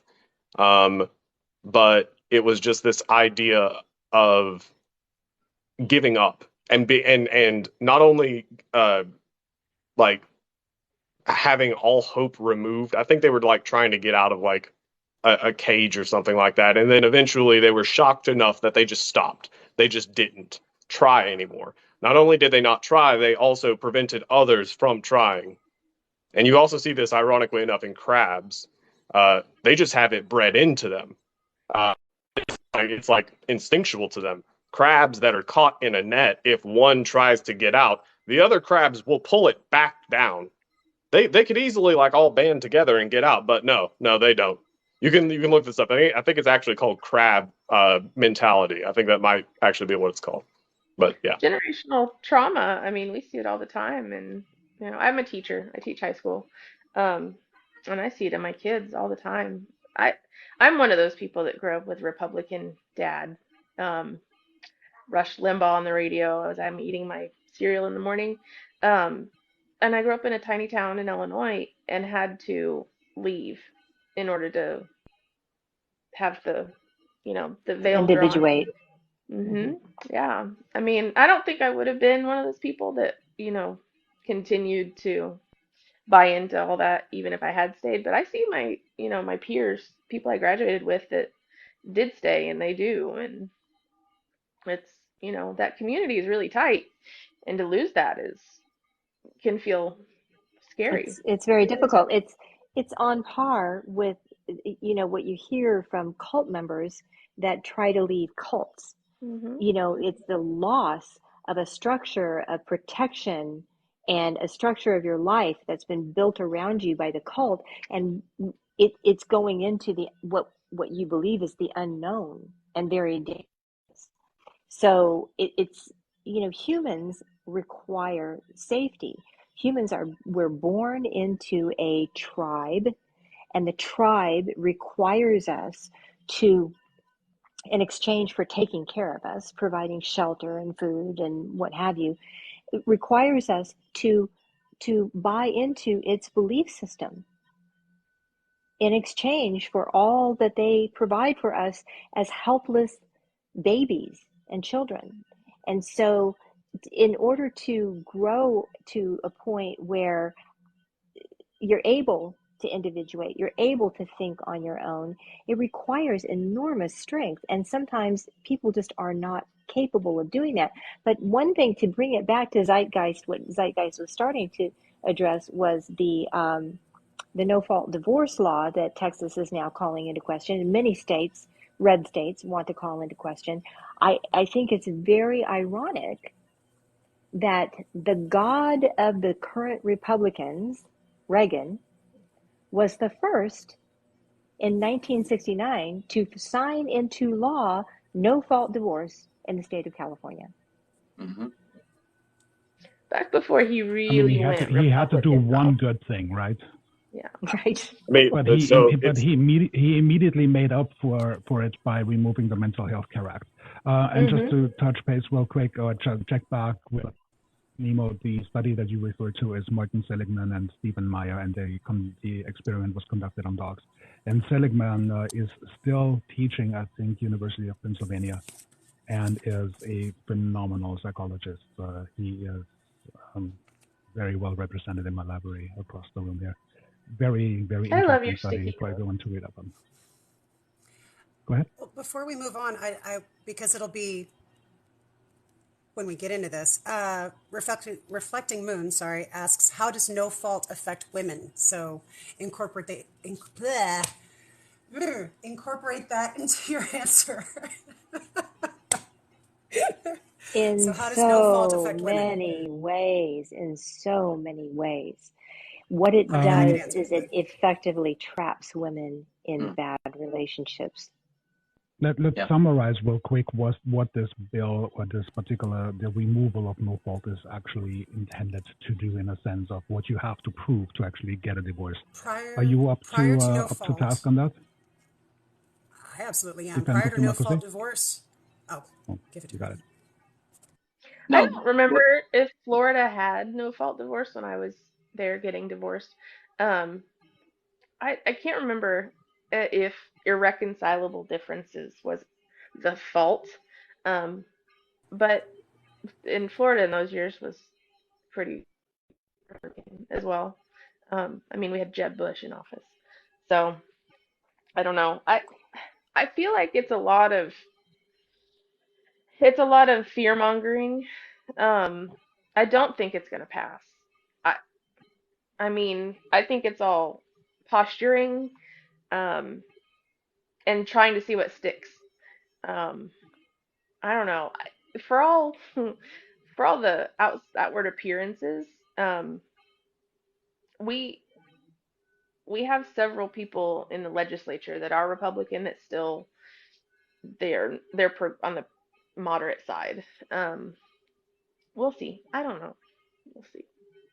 So, Ginge made a post about no fault divorce, and I learned about no fault divorce because of some drama that's been going on the YouTube side of things with a horrible creator called Steven Crowder. Yeah. Right. Now, I'm glad that the man is suffering. It's pure Schadenfreude. He is a piece of shit. So I'm very happy for his suffering. But I didn't know that no fault divorce isn't always a thing. Like, I thought that the default was like, yeah, if either party wants out, we're out. Like, it's over, right? No, that's not a thing. So I literally have gone almost 30 years next week, almost 30 years not knowing that no fault divorce is not the default, and that it very much is like, so to your point, defense of democracy, like irreconcilable differences, people be like, yeah, you just say irreconcilable differences, which is, the fancy legal way of saying we hate each other. And then that's it. The paperwork begins. But the thing is, depending on the state, that might be allowed, but also you get a nice little window where you have to say, hey, irreconcilable differences, and then you have to suffer through it for 6 to 12 months, depending on your state. And the idea behind that is to hope that you can rekindle your marriage. So, yeah. No conversion therapy for me. Okay, I'm jumping in on this like a fat kid on a cupcake. Okay, before no-fault divorce, women had to prove if they wanted to leave a marriage, they had to prove abuse, they had to prove infidelity, they had to have it backed up by facts. Otherwise, they could not get out of that marriage. And if that man was powerful enough or part of the Chamber of Commerce or friends with the chief of police, she was stuck. No-fault divorce. We've all heard this rhetoric lately about men are so lonely because women are the leading instigators of divorce. They want to get rid of no-fault divorce because women are tired of men being shit. And they know that no-fault divorce, because I think it came into play in 1970, when we got our bank accounts for the first times and could get loans and own our own damn homes. It's backfiring in the faces of these conservative men. And so no-fault divorce is a way to trap us in these marriages. And yeah. Yeah. Sorry, one more detail. One more detail, and then I'll stop. So it's happening in Texas, or at least they're trying to do it in Texas. This has been added explicitly to multiple state GOP party platforms. Right. Like, this is part of their platform, their guiding principles for that state GOP, right? So we have seen it in, it looks like Louisiana is basically trying to copy Texas with bills for this. Nebraska has put it in, it's in their platform. The Nebraska GOP says, no-fault divorce is bad. The RNC, the National Republican Party, at least attempted in 2016 to add it to their platform. It was not officially added, but in 2016, which, by the way, was the last time that their platform was updated, because they just basically, when it came time to do it again in 2020, they were just like, we're just going to follow dear leader and not really care. But in 2016, they attempted to add opposition to no-fault divorce in their platform at the national level. This is springing up all over the country in Republican platforms. This is Republicans pushing this. And this is going to lead to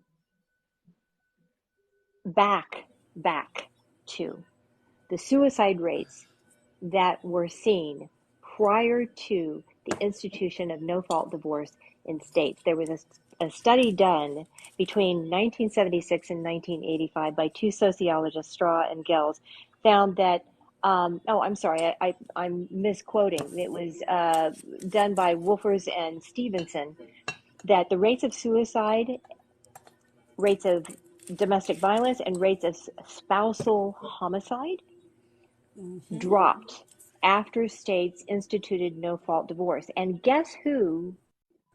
People who were unaliving themselves or being unalived by their partners. The women.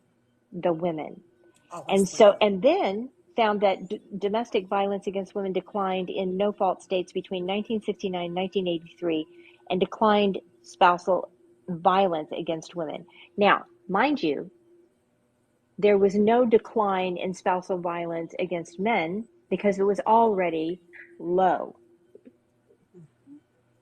Well, I mean, I'm getting ready to date myself here, and that's fine. How many of y'all remember the scandal that was Farrah Fawcett in the burning bed? I mean, oh my God, how horrid was it that a woman portraying a wife in an abusive situation would actually take out violence on her abuse? Had the audacity to stand up for herself. That's right. That's right. Oh, let's not forget how unruly spouses, non-demure women, were thrown in asylums too. Right. Because and two-thirds they were hysterical, right? Yeah. A little bit of hysteria. Everybody go read the Yellow Wallpaper. It's very short and very good. That's right. two-thirds of Stop all it. two-thirds of all heterosexual divorces in this country are initiated by women. And that's why they want to get rid of no default. That's I'm a right. statistic. And to Me bring too. it back to this being concerted efforts, if you want to have a resource, and I think I have it in my link tree, the documents that are released through blitzwatch.org, there are I 20 was gonna. model bills. Did you I want to go there? messaged you to bring that up.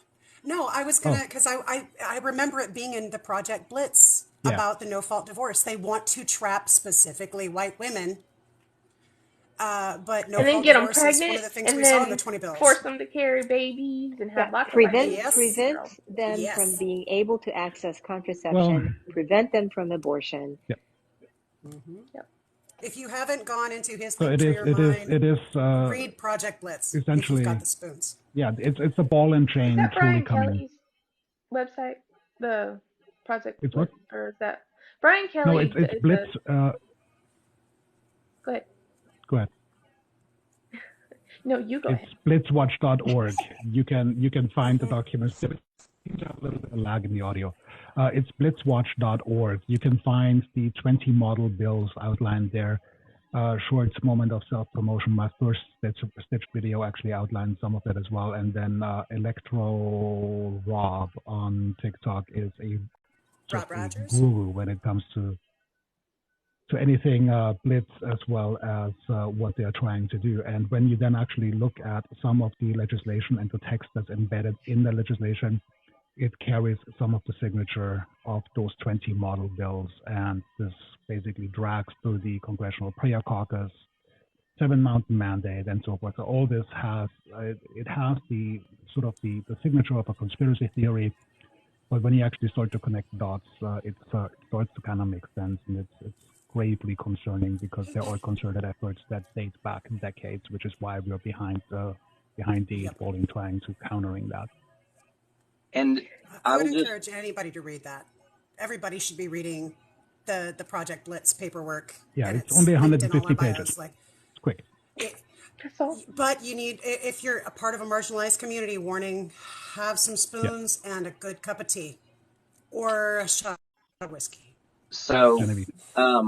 for those who may be wanting to get a um, precognitive view of what relationships will look like under the regime that they are talking about, if you have the intestinal fortitude to do this, or you are a masochist of the highest order, go listen to the red pills. Go listen to the men's rights. Go listen to those individuals because they will tell you what relationships will look like under that regime. They will tell you what exactly men will expect of women because, of course, they don't believe in anything that is outside of the men and the women. But if you have the ability, you can really get an idea of the flavor that they will bring to a relationship. Yeah, We I have caught my first ban from the MRAs, so If we you have want to, about 10 minutes left. yes. So quickly to all the ones in the chat, all 200 of you, give or take, get your last minute questions in. We are slowly coming up to the top of the hour, which is where we usually wrap. I want to definitely give everybody still an opportunity to pitch their projects and how we can find you and so forth. And as a final question, and this is the same question that I asked in the last mental health live that we've done, was sort of to stack the toolbox, now particularly geared towards LGBTQ as well as women's rights as we see them eroding. What can we do? What do we need to have as, I suppose, in our mental health first aid kit? What has helped you? Tips, tricks, tools of the trades of the Sandstorm. Let's start with my bottom right, Defense of Democracy. A fun thing I've been doing is listening to Christian podcasts. Like not the super crazy like far right Christian podcasts, but like the ones who are trying to bring awareness to um, white nationalism and Christian nationalism and all that. And I share them with people I know or am friends with that could potentially fall on that side. Kind of like I call them the bubble people because that's like an educational term that we use. Kids who could pass or could fail, but we want to, bring them up. Um,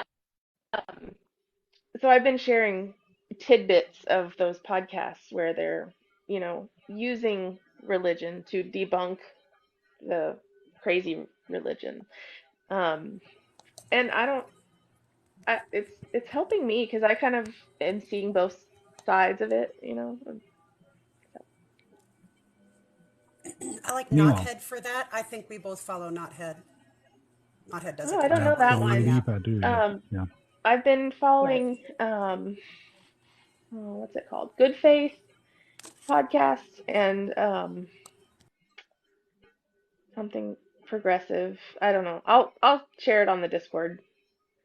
I have like 3 Outstanding. or 4 that I listen to pretty regularly. Nemo, what's in your tool shed? So for this topic, particularly from the Christian nationalist perspective, because there's quite a bit of overlap. I recommend Owen Morgan, also referred to as Telltale Atheist. On he's primarily on YouTube, and then you can get clips on here if you want. But he's excellent for that. He's a former Jehovah's Witness, and discusses cult mentality extensively, and also breaks down Christo-fascist and Christian nationalist stuff and documents it. Like we are seeing a rising movement coming out of evangelical Christian communities. We're seeing this, and it's bad. It's very bad. So he's an excellent creator. So I would recommend him. Genevieve, what's in Um, the tool belt? Dogs and whiskey. I mean, that Yes. sounds. Yes. The reality is that the dogs do represent, for me, that contact with love. I had a nervous breakdown in 2017, 2017, and I got 2 rescue dogs, and those dogs enabled me to be able to get over my inability to be in touch with my emotions. So if you are finding yourself in a place where you are disassociating, you are finding yourself in a place of disconnecting, you don't feel like anything matters or something like that, find that thing that reminds you to love, and do whatever you can to fill your life with that. I bring my dogs sleep with me. I have 3 dogs now. The bed is theirs. They just allow me to lie in it. But whenever I can, they love to be snuggled, and they love for me to put my arm around them and hold them close. And within minutes, I'm reminded of what matters in this fucking world. And yeah, one of my dogs is an amazing empath, and when he senses that I'm in the worst possible state, he jumps up in my lap. Now he's a 55-pound Rot and Boxer mix. He gets up in my lap Good and dog. lays against my chest and resets my nervous system. So find the thing that reminds you to love. And as far as the whiskey, I don't medicate with whiskey. I use whiskey to allow myself to laugh, because whenever after 3 whiskey sours, I'm a hell of a lot of fun, because I just sit there and laugh and laugh and laugh and laugh. And when I'm done, I feel so much better. So watch something that will make you laugh. Remember that this world will try to take every bit of joy and laughter away from you. So find something to laugh and let yourself do it. those who are my fans and followers, they love when they can get me laughing, because when I laugh, they laugh. You have an amazing laugh, in fairness. You have you have a musical laugh. So Thank you. anybody who's been on your lives will agree, like, see Diva Talks? Yeah, you've got an amazing laugh.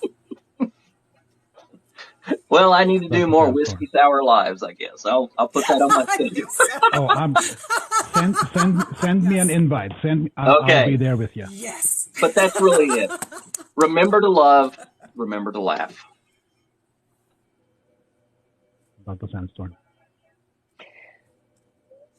My morning routine is to walk outside, to appreciate nature, and to contemplate the things that I am most grateful for.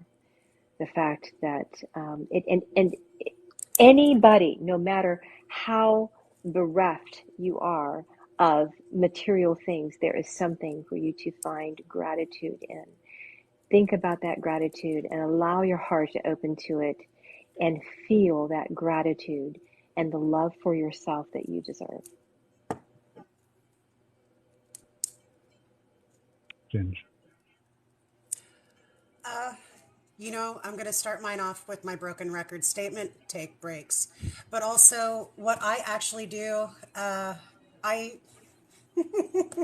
people on the Discord, some of our mods, they take the simple happinesses.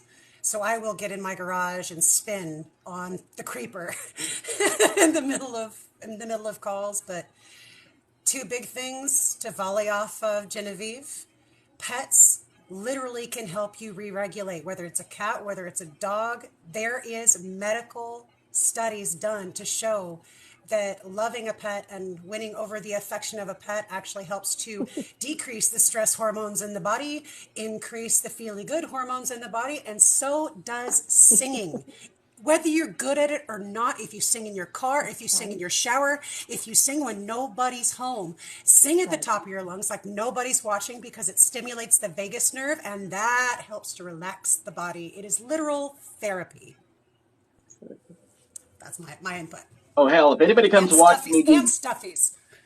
If anybody comes to watch me do makeup in the mornings, you know that it's going to either be 80s or early 90s country, or I'm going to do Disney songs, and I'm going to be singing, and I'm going to be dancing, and I'm going to be having all the fun. So yes, I agree.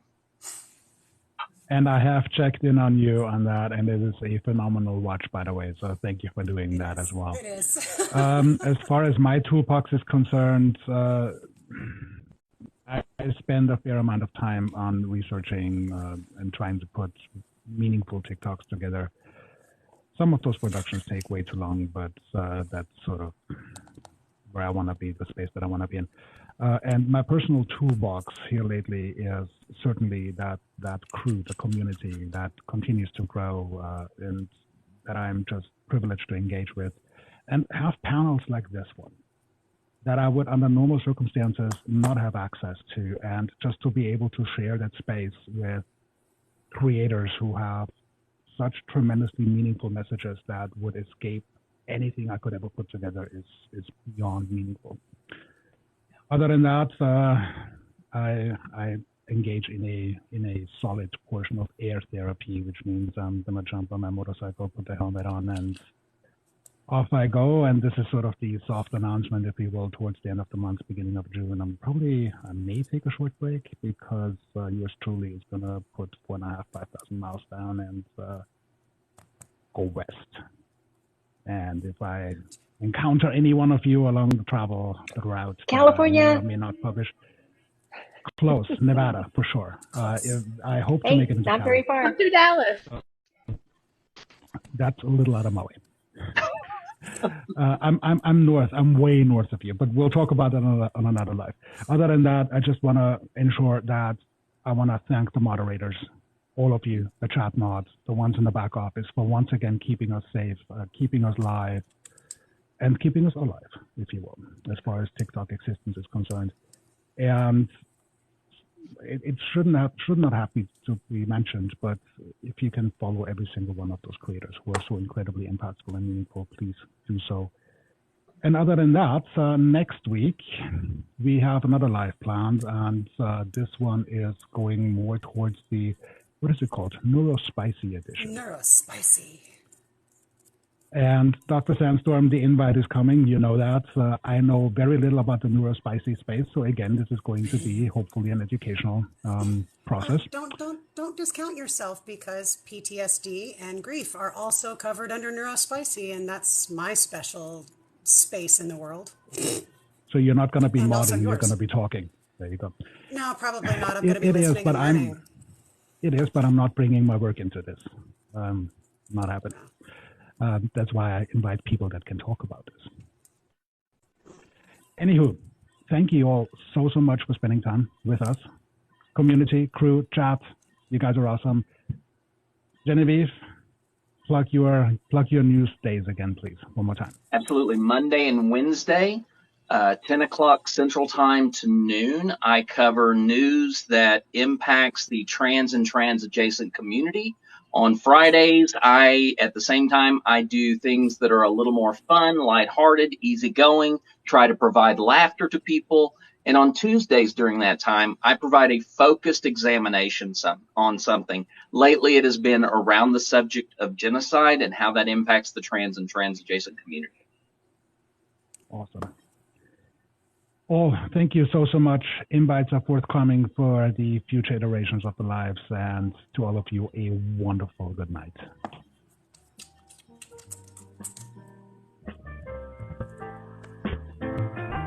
Oh, music even. Wow.